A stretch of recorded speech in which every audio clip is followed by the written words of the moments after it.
የብርሃን እናት ያልተወለደው ባለቅኔ ድንግል ማርያም ከኤልሳቤጥ ጋር ተገናኙ።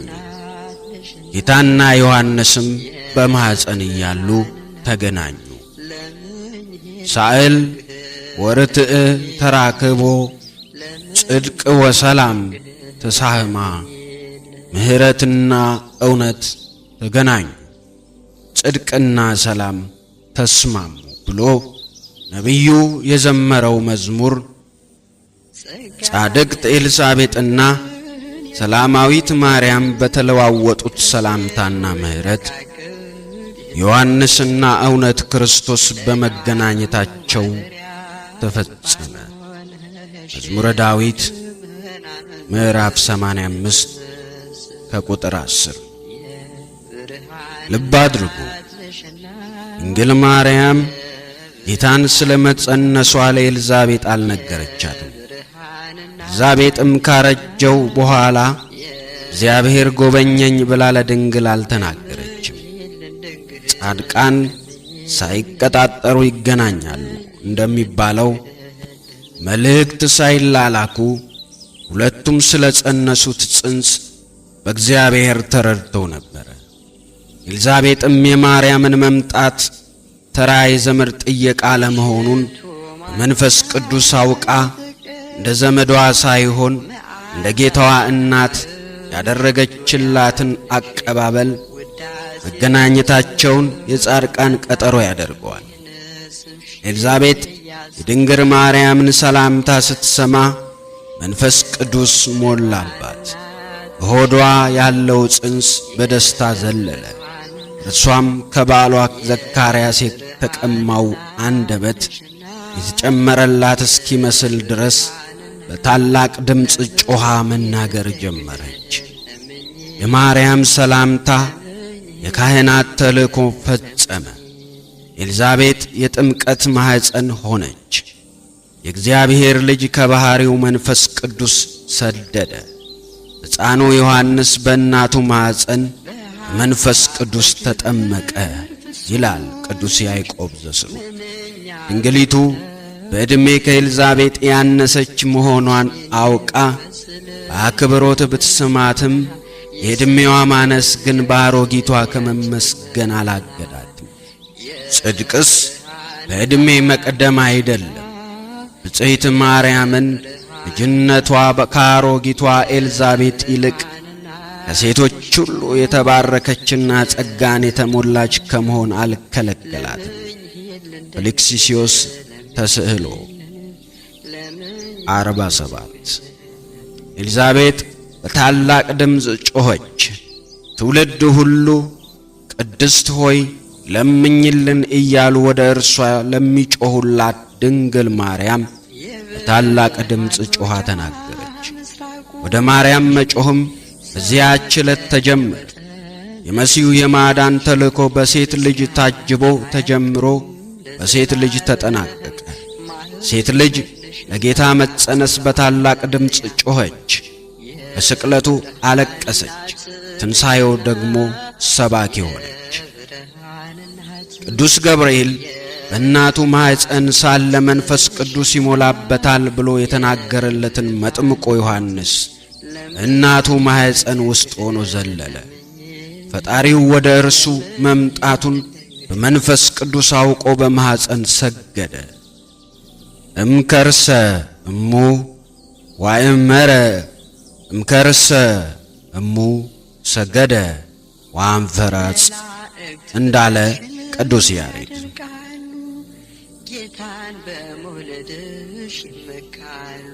ዮሐንስ ፍጡራንን በዓይኑ ሳያይ ፈጣሪውን አወቀ። ዓለም ምን እንደምትመስል ሳያውቅ የዓለምን ጌታ አወቀ። ለመወለድ ወራት ስለሚቀሩት የዓለምን ኀጢአት የሚያስወግድ የእግዚአብሔር በግ እነሆ ብሎ ለመናገር የሚችልበት ገና አንደበት የለውምና ባለበት ሆኖ ዘለለ። የሰማዩን እንግዳ ወጥቶ እንዳይቀበለው ጫማህን ልፈታ አይገባኝም እንዳይል በማኅፀን ውስጥ ተቆልፎበታልና ከውስጥ ሆኖ የእናቱን ሆድ በር በደስታ አንኳኳ። ቅዱስ ያዕቆብ ዘስሩግ እንዳለ ሊጎበኘው የመጣው ጌታ ከበር እንዳይቆም የእናቱን ሆድ መምታት ጀመረ። ምንም እንኳን በእምነት ወይም በማስተዋል ባይሆንም በደስታ መዝለል ሕፃናትም ሌላውም ቀርቶ እንስሳትም ሲያደርጉ ብዙ ጊዜ አይተናል። በዚህ ስፍራ የሆነው ግን ያልተለመደና አዲስ ነገር ነው። ምክንያቱም ሁኔታው የተከሰተው በማኅፀን ውስጥ ሲሆን የሰው ልጅ መድኃኒት የጸነሰችው ማርያም ስትመጣ የሆነው ነገር መሆኑ ነው። ለጌታ እናት የተደረገው አቀባበል፣ መዝለልና ሰላምታ እጅግ ተአምራዊ ነበረ። ከታላላቅ ተአምራትም ውስጥ ሊቆጠር ይገባዋል። ይህን እንዲያደርግ ለሕፃኑ ያስተማረው ሰው ሳይሆን እግዚአብሔር ነው ይለናል የሂጶው ሊቀ ጳጳስ አውግስጢኖስ። የግዕዝ ለግዕዝ ትርጓሜ ወንጌልም የዮሐንስ በእናቱ ሆድ ውስጥ መዝለል ሥጋዊ በሆነ የሕፃናት ልማድ የሆነ ነገር አይደለም፣ አውቆ ያመሰግን ዘንድ አይቻለውምና ከነፍሱ የሆነ ነገር አይደለም። መንፈስ ቅዱስ የሐዋርያትን ልብ በድንገት እንዳበራው እንዲሁ በዮሐንስም በእናቱ ማኅፀን ይህን አደረገለት ይላል። አክሎም በእናቱ ሆድ ውስጥ እያለ መንፈስ ቅዱስ እንደሞላበት የሚያስረዳው እርሱ እመቤታችን ማርያም እናቱን ኤልዛቤጥን በጎበኘችበት ጊዜ ተደስቶ ዘለለ። ይህ አይነቱ ሀብት በዕብራውያን ዘንድ ከዮሐንስ እና ከኤርምያስ በስተቀር ለማንም አልተሰጠም። ከዚህ የተነሳ የዮሐንስ መመረጥ ከበጎ ሥራው በፊት እንደሆነ እናውቃለን። እርሱ መልካምን ሥራ ያደርግ ዘንድ ተመረጠ ይለናል። በእርግጥም መጥምቁ ዮሐንስ ገና ሳይወለድ በእናቱ ሆድ ጰራቅሊጦስ የተደረገለት ሐዋርያ ነው። ሐዋርያት እናንተ ግን ከላይ ኃይል እስክትለብሱ ድረስ በኢየሩሳሌም ከተማ ቆዩ ተብለው እንደታዘዙ ዮሐንስም በእናትህ ማፀን ሳለ ኃይልን አገኘ የተባለ የእናቱ ሆድ ውስጥ ጸንቶ የቆየ ደቀ መዝሙር ነበረ። የሉቃስ ወንጌል ምዕራፍ 24 ከቁጥር 49። ሐዋርያት በአንድ ልብ ሆነው ሲጸልዩ መንፈስ ቅዱስ በወረደላቸው ጊዜ ድንግል ማርያም በመካከላቸው እንደነበረች ዮሐንስ እና እናቱ በመንፈስ በአንድ ልብ ሆነው ባመሰገኑባት በዚህች ዕለት ድንግሊቱ ከመካከላቸው ነበረች። የሐዋርያት ሥራ ምዕራፍ 1 ከቁጥር 14፣ የሉቃስ ወንጌል ምዕራፍ 1 ከቁጥር 41። ሐዋርያት መንፈስ ቅዱስ ከወረደላቸው በኋላ ከመካከላቸው ተነስቶ ጴጥሮስ በሰበከው ስብከት ልባቸው የተነኩትን ሕዝቡን ምን እናድርግ እንዳሰኘ ከእናቱ ጋር መንፈስ ቅዱስ የተቀበለው ዮሐንስም ከተወለደ በኋላ በሰበከው ስብከት ሕዝቡን ምን እናድርግ አሰኝቷል። የሐዋርያት ሥራ ምዕራፍ 2 ከቁጥር 37፣ የሉቃስ ወንጌል ምዕራፍ 3 ከቁጥር 10።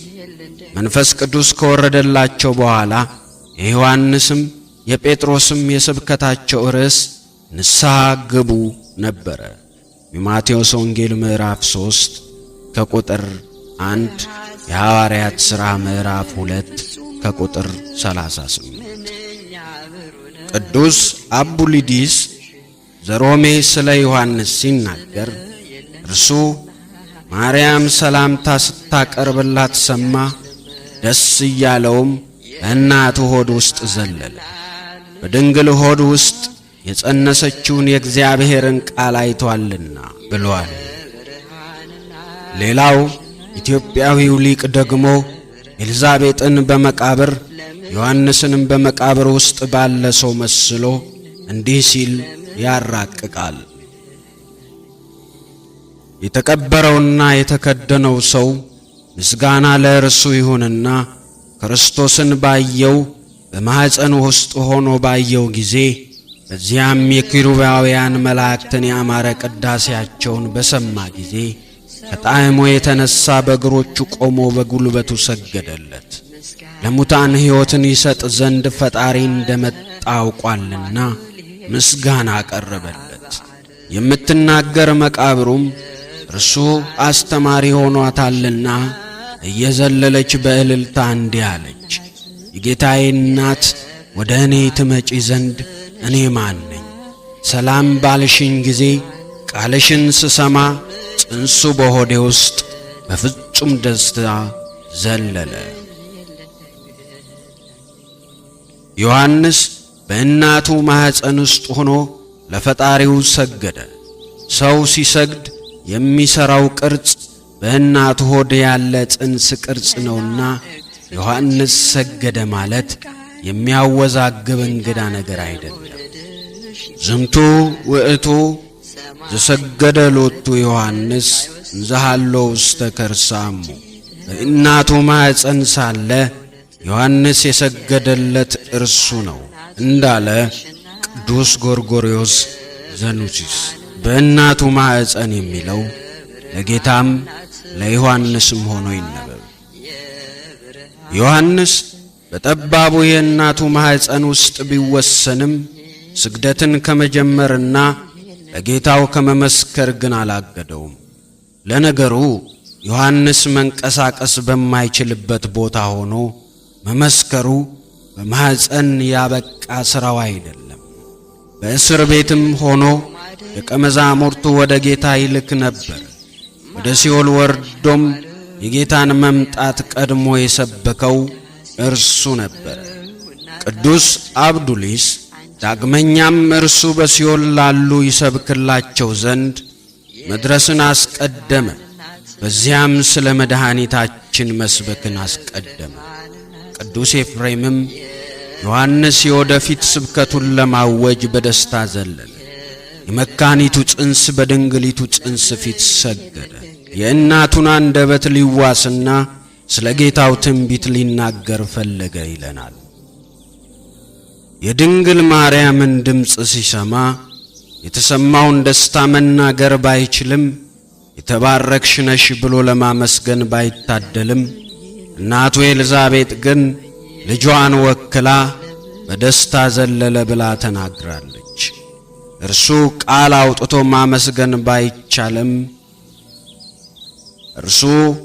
አውጥቶ ማመስገን ባይችልም እናቱ የጌታን እናት አመስግና የልቡን አድርሳለታለች። እርሱ በመዝለልና በመስገድ እናቱ ደግሞ በታላቅ ድምፅ በማመስገን ድንግል ማርያምን ተቀበሏት። በእናቱ ሆድ ውስጥ ያለ ሕፃን ኖር ብሎ እጅ ነስቶ የሚቀበላት ክብርት እንግዳ ከድንግል ማርያም በቀር ወዴት አለች? ገና ያልተወለደ ልጅ ድምጿን ሰምቶ ከእናቱ ሆድ ለመውጣት ከጓጓላት ማርያም ስም በቀር ሴት ልጅ ምጥ ላይ በሆነች ጊዜ ልጁን ልውጣ ለማሰኘት ሊጠራ የሚገባው መጽሐፍ ቅዱሳዊ ስም ምን አለ? ዮሐንስ በእናቱ ሆድ ሳለ የድንግል ማርያምን ድምፅ ስለሰማ ከተወለደ በኋላ የዓለምን ድምፅ መስማት አስጠልቶት ወደ በረሃ ሸሸ። አረጋዊው ስምዖን ዓይኖቼ ማዳንህን አይተዋልና ባሪያህን በሰላም ታሰናብተዋለህ እንዳለ ዮሐንስም ጆሮቼ የእናትህን ድምፅ ሰምተዋልና ባሪያህን አሰናብተኝ ብሎ ለዓለም የሞተ ሆኖ በበረሃ ኖረ። ድንግሊቱን የሰሙ ሰዎች ልባቸው ወደ ምናኔ ሕይወት ያዘነብላል። ወደ ምድረ በዳ ሄደው ድንጋይ ተንተርሰው ሲተኙ ደግሞ እንደ ያዕቆብ እግዚአብሔር በላይዋ የተቀመጠባትን መሰላል ያያሉ። በማኅፀን የነበረውን ዮሐንስን በትኩረት ሳስበው በቤተ ክርስቲያን ያሉ የዋህ ምዕመናን ይመስለኛል። በድንግል ማርያም ፍቅር ልባቸው እየነደደ ስሟን ሲሰሙ ምስጋናዋን ሲያዩ የሚናገሩት የሚጠፋቸው መብርሃንን እየወደዷት ቃል አሳክተው ስለ እርሷ ለመናገር ግን አንደበት የሚያጥራቸው ምእመናን ይታዩኛል። በቅኔ ማህሌቱ ዳር ቆመው ማህሌቱ ሲቆም ለጌታና ለእናቱ ምስጋና ሲቀርብ እንደ ዮሐንስ የሚይዙት የሚጨብጡትን አጥተው በደስታ የሚዘሉ አንድም ቃል ካፋቸው ሳይወጣ በሐሴት የሚሰግዱ ብዙ የዋሃን ምእመናን ትዝ ይሉኛል። ወዳጄ አንተም ድንግሊቱን ለማመስገን እንደ ዮሐንስ መናገር ካቃተ ብዙ አትጨነቅ። መንፈስ ቅዱስ የተመላች እናትህ ቅድስት ቤተ ክርስቲያን ከኤልዛቤጥ በላይ ለድንግሊቱ የሚሆን ብዙ ምስጋና አላትና ለንግግርህ ሳትጨነቅ በደስታ እየዘለልህ አጅባት። በእናትህ ቤተ ክርስቲያን ሆድ ውስጥ እንደ ያዕቆብና ኤሳው ለብኩርና እየተጣላ ሆዷን መርገጥህን ትተህ እንደ ዮሐንስ ለምስጋና ስግደት ከተጋ ቤተ ክርስቲያን ፍቅርህን አይታ ምስጋናን ታስተምርህና እርሷ የጌታዬ እናት እንዴት ወደ እኔ ትመጣለች እንዳለች አንተም ነፍስ ስታውቅ እንደ ዮሐንስ ጌታ ሆይ አንተ እንዴት ወደ እኔ ትመጣለህ ብለህ ለመናገር ትበቃለህ። እዚህ ላይ ለ9 ወር ዲዳ የነበረው የሊቀ ካህናቱ ዘካርያስን ነገር ሳስበው እጅግ አሳዘነኝ። ድንግሊቱ በቤታቸው 3 ወራትን ስትቆይ ዘካርያስም የማገልገሉ ወራት ተፈጽሟልና በዚያ ነበር። ሆኖም የድንግል ማርያምን ድምጿን እንዳይሰማ መልአኩ ጆሮውን ዘግቶታል። የድንግል ማርያምን ድምፅ በኤልሳቤጥ ጆሮ ሲንቆረቆርና ዮሐንስን ሲያዘልል ዘካርያስ ግን ከማየት በቀር አምላክን ጸንሳ የመጣችዋን ድንግል ድምፅ ለመስማት አልቻለም። ስለ እርሷ ለመናገርና ገብርኤል እንደነገረው የዘለለው ሕፃን ዮሐንስ ለጌታ መንገድ የሚያሰናዳ መሆኑን እንዳይናገር አንደበቱ ተይዟል። የዘካርያስ ሁኔታ ጊዜያዊ ቢሆንም እጅግ ያሳዝናል። በኋላ ግን ታምረኛው ልጁ የሚጮው ሰው ድምፅ የተባለ ዮሐንስ ሲወለድ ስሙን በመጻፍ ብቻ ልሳኑ ተከፍቶለት ከድንግሊቱ መዝሙር ጋር የሚመሳሰል ምስጋና ቢያቀርብም ድንግል ማርያም ቤቱ በከረመችበት ጊዜ ስለ እርሷ ቤቱ እያለች መናገርም ሆነ እርሷን መስማት አለመቻሉ ያሳዝናል። ዘካርያስ ተይዞ ነው። የበለጠ የሚያሳዝኑት ግን ስለ ድንግል ማርያም መናገርም መስማትም የማይወዱ ሰዎች ናቸው። የድንግል ማርያም ድምፅ ሰምተው እንደ ዮሐንስ የሚዘሉትና በታላቅ ድምፅ የሚጮሁት በትዝብት እያዩ ምንም ተሳትፎ የሌላቸው ልሳን እያላቸው ስለ ድንግል ማርያምና ልጇ የማይናገሩ ጆሮ እያላቸው ውዳሴዋን የማይሰሙ ሰዎች ግን መልአክ ሳይቀስፋቸው ራሳቸውን የቀሰፉ ናቸው ብል እንደ መሳደብ ይሆንብኝ ይሆን? ከሆነስ ይቅር። ይቆየን። ወስብሐት ለእግዚአብሔር ወለወላዲቱ ድንግል ወለመስቀሉ ክቡር።